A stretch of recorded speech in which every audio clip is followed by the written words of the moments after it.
कॾहिं बि मां पंहिंजे नंढड़ीअ खे सुई न हणाई आहे, न बीमार आई न चाही, मुंहिंजी चाक चङी भली, मुंहिंजे फातिमा सां इंसाफ़ थियो वञे। वाह वाह वाह वाह। पर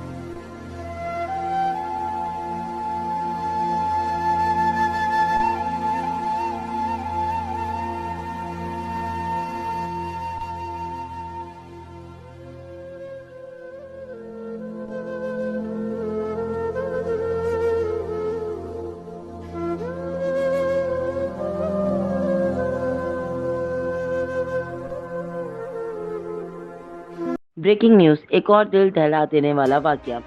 सिंध के इलाके रानीपुर में जुल्म की इंतहा, न जमीन फटी न आसमान गिरा। बाअसर पीर की हवेली में काम करने वाली 10 साल बच्ची मुबैना तशद्दुद से जाँ बहक। पुलिस ने मरकजी मुलजिम पीर असद शाह जिलानी को हिरासत में ले लिया। बच्ची को रानीपुर के पीरों ने कत्ल किया। फातिमा की वालदा की दुहाई। जुल्म की इंतहा हो गई। जालिम दरिंदे सरेआम जुल्म कर रहे हैं, आखिर इस माशरे का क्या होगा। सिंध रानीपुर बाअसर पीर की हवेली में काम करने वाली 10 साल बच्ची मुबैना तशद्दुद से जाँ बहक। पुलिस ने मरकजी मुलजिम पीर असद शाह जिलानी को हिरासत में ले लिया। बच्ची को रानीपुर के पीरों ने कत्ल किया। फातिमा की वालदा की दुहाई। देखते रहे, सुनते रहे इमरोज टीवी, कराची।